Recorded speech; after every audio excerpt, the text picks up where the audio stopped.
Welcome back, everyone. Ready for another deep dive? Today, we're heading to a small Missouri town back to 2009, a case that really shook everyone. The story of Alyssa Bustamante, just 15 years old, and she commits an unthinkable act. Murders her 9-year-old neighbor, Elizabeth Olten. Yeah, this one really gets you thinking, about the human mind, about good and evil, especially when you see these two girls seemingly worlds apart.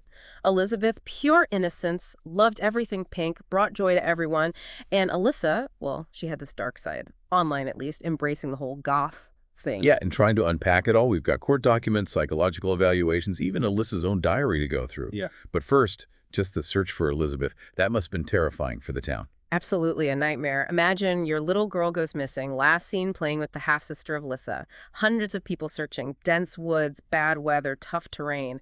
The fear, the desperation. And nobody at first suspects Alyssa, right? Must be some outsider, some stranger danger scenario. Exactly. I mean, who would think a teenager, a local girl, could be responsible? It's just unimaginable. But then the investigation shifts. Alyssa's not at school, unusual for her. And then she leads police right to Elizabeth's body. Wow, so not just a random act, she planned this, hid the body. That's chilling. Oh, absolutely. And so well hidden. Search parties had walked right past it multiple times. Think about the awareness she had even during this horrible act. Let's talk about that dark online persona you mentioned. MySpace, YouTube, her posts and videos, they hinted at this fascination with violence. There's this one video, really unsettling. She's encouraging her twin brothers, much younger, to touch an electric fence. She knows it'll hurt them, even goads them into it. I mean, was that morbid curiosity or something more sinister? This is the big question, right? How much can we read into online behavior? Is it the real person or just an act trying to shock? Or maybe a cry for help that nobody saw? Two Alyssas, almost. The good student, then this dark side, hidden underneath. Exactly, that duality. You see it so often in these cases. Appearances can be deceiving. Darkness can hide anywhere. And the details of the murder itself, just awful. Strangled, throat and wrists slashed, stabbed multiple times. This wasn't quick, it was brutal, sustained. And she admitted later to digging 2 graves a week before. This was premeditated, planned, chilling, especially for someone so young. Hard to understand what drives a 15-year-old to do this. And her answer, when asked why, I wanted to know what it felt like to kill. Just like that, no emotion, chilling, like she's detached from the reality of it all, no empathy, hard to grasp. Makes you question the nature of evil, mental illness, and crime. Can someone that young even understand taking a life? And being a minor, her age became a huge issue, right? Yeah. Try her as an adult or keep her in the juvenile system. Huge debate, always is in these cases. Accountability versus rehabilitation. Is she a child who can change, or does she face the full force of the law? And they chose to try her as an adult. I imagine people had strong feelings about that. Oh, absolutely. Some felt it was the only way to get justice for Elizabeth. Others worried about the impact on Alyssa's future. Would she ever have a chance? Shows the tough decisions, the ethical dilemmas when you're dealing with the justice system, especially with young offenders. No easy answers. Yeah. But we need to talk about Alyssa's mental state before this happened, right? Definitely. We can't ignore that. She had major depressive disorder, persistent sadness, hopelessness, loss of interest in things, plus borderline personality disorder, and that can show up in a lot of ways. Trouble regulating emotions, fear of abandonment, impulsive behavior, things like that. Not just labels, these are serious conditions, right? Affecting her thoughts, her emotions, her actions. Right, absolutely. Don't excuse her actions, but we have to understand her mental state at the time. And remember, she attempted suicide before, self-harmed. Makes you wonder, what if someone had stepped in sooner? Could things have been different? It's the question that haunts these cases, right? Could we have prevented this? And that's what we'll keep exploring as we go deeper. But first, we need to look at what happened in the courtroom. The plea, the sentencing, and that shocking diary entry, the one read aloud. It's one thing to see the diagnoses on paper, but to really get inside Alyssa's head, yeah, that diary entry. Powerful stuff. The one they read in court during sentencing. Chilling just reading about it. Oh yeah, not your typical teenage diary. This was raw, no filter, right from the day of the murder. She describes it all, matter-of-factly, strangling, stabbing, slashing. What she was writing about a trip to the store, not taking a life, and then the end, lol. Laughing out loud. I mean, how? It's almost like a defense mechanism, the mind blocking out the horror, trying to cope. But for everyone else, more questions than answers. Was she a sociopath or was it, I don't know, a way to distance herself from what she'd done? Hard to imagine finding anything funny in that situation. Did the prosecution use this to push for a harsher sentence? Definitely. They said it showed she was cold, unfeeling, no remorse, a danger to society, and needed to be locked away for good. But her defense, they argued she was just a troubled kid, needed help, not punishment. Right. They focused on the mental health issues, said prison would ruin her life, no chance at rehabilitation. So intense, these two sides clashing. What happened in the end? Despite the defense's arguments, they gave her life with the possibility of parole, trying to balance the crime, the need for justice with her age, her mental state, the hope for change. Life, but a chance to get out someday. Tough call. Shows how hard these cases are. What about the public, though? This was national news, right? Oh, yeah, huge. People were talking about teen violence, mental illness, and crime. How could someone so young do this? And it kind of shattered the illusion that these things only happen elsewhere. Evil can be anywhere. We have to be more aware of the signs, the problems that lead to violence. And social media, can't ignore that, right? Yeah. Alyssa's online persona, it was almost like a spectacle. People were horrified. It made us think about fake identities online, the dangers of the internet, especially for vulnerable kids.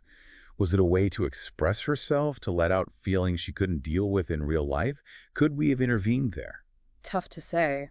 Technology, mental health, criminal behavior, it's a complicated mix, constantly evolving.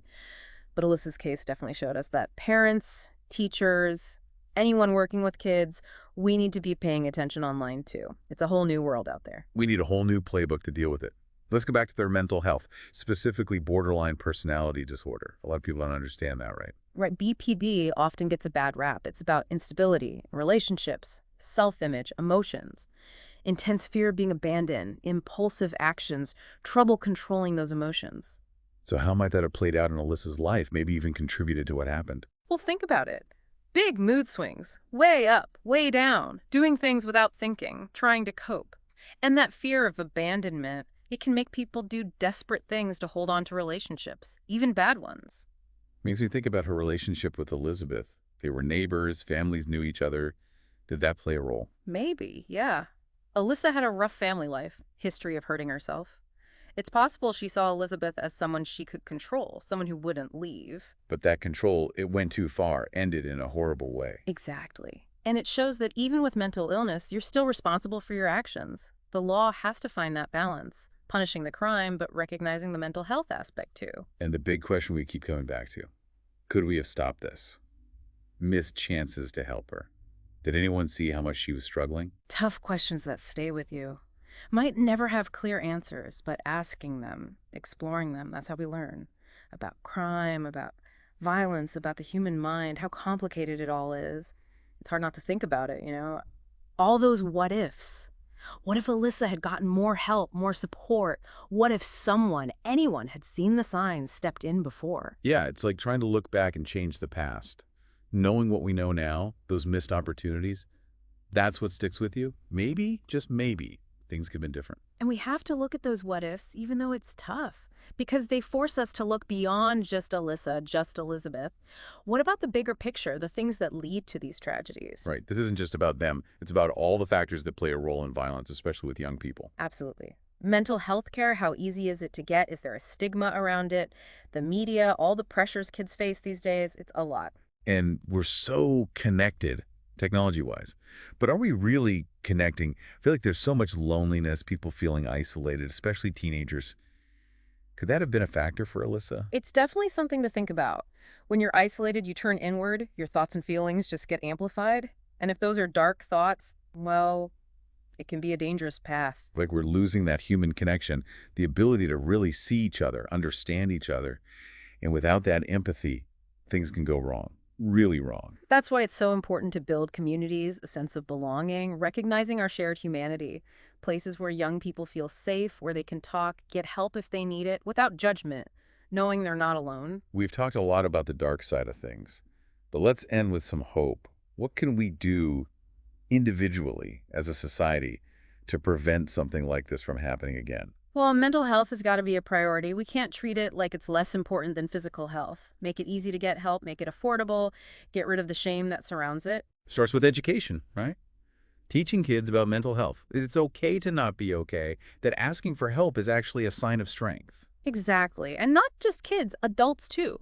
We need to be able to spot the warning signs in ourselves, in others, and know how to reach out, how to support each other. Building a culture of empathy. We listen, we understand, we offer compassion, not judgment. And teaching resilience, giving young people the tools to handle stress, the hard times, those tough emotions in a healthy way, so they can deal with life challenges without resorting to violence or hurting themselves. Sounds like a big job.